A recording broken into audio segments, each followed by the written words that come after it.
Alors bonjour, vous êtes dans une nouvelle vidéo de ma chaîne et aujourd'hui en fait je voudrais aborder un petit sujet qui peut être un peu conflictuel, c'est-à-dire les pros et les amateurs. Alors quelle est la différence entre un pro et un amateur? Alors la différence entre un pro et un amateur se situe simplement sur le fait qu'il y en a un qui vit de son métier. Ça ne veut pas dire qu'il est forcément le meilleur, mais ça ne veut pas dire non plus qu'il est le plus mauvais. Ça veut simplement dire qu'il trouve assez de clients pour vivre en fait et qu'il vit de ses photos sans que ça lui pose de réels problèmes. Le photographe professionnel peut être en général spécialisé, mariage, packshot, peut être spécialisé dans quelque chose. Et donc, il est bon dans son domaine généralement. Enfin, s'il en vit, si vraiment il résiste un peu à tous les photographes qui arrivent, voilà, c'est qu'il est bon. Moi, je connais de très très bons photographes de mariage. Voilà, là-dessus, ils sont spécialisés là-dedans.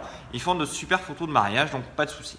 Il y en a qui sont. J'ai aussi un ami à moi qui est photographe packshot. Il fait que des objets, que des bouteilles, que des parfums, des choses. Bon, voilà.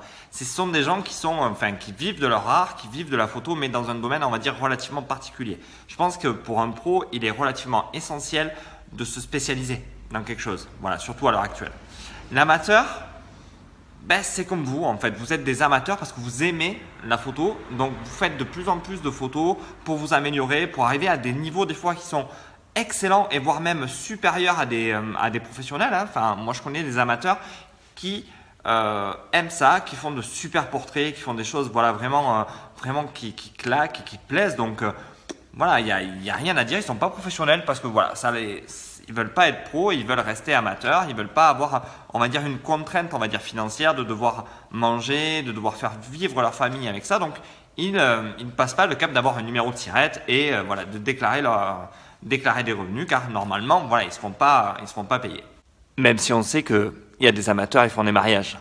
Mais c'est pas grave. Voilà, et j'entends aussi beaucoup de professionnels qui crient après l'amateur qui fait le mariage à 300 euros, qui pour lui casse le marché, casse tout.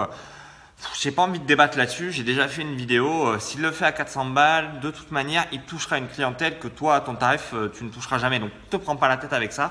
Pour moi, ça vaut pas le coup. Voilà la différence entre un amateur et un pro. Pour moi, ça se résume à ça. Et il y a des amateurs qui auront des conseils qui seront beaucoup plus pertinents parce qu'ils ont pu exploiter un domaine, pu exploiter quelque chose dans leur façon de faire qui est plus percutant que le pro qui doit vivre, donc qui doit aller plus vite, avoir plus de clients, réagir beaucoup plus vite. Donc ça aussi c'est en opposition quelque part. Il n'y a pas de réelle concurrence en fait. Voilà, pour moi il n'y a pas de réelle concurrence. Moi, en photo studio, toutes les formations que je fais en présentiel, je veux dire, je donne à 100% parce que je me dis que le gars en face de moi, s'il veut s'installer, qu'il s'installe parce que moi, ça me permet, ça m'oblige à augmenter mon niveau. C'est-à-dire que quand j'ai un gars, il est là, enfin moi je suis là, je l'amène à mon niveau, je suis obligé de monter petit à petit et ça donne comme ça une évolution constante qui est relativement positive. Donc voilà, pro amateur, arrêtez le combat, ça sert à rien de se prendre la tête, il vaut mieux voilà, vivez de votre passion ou de votre art ou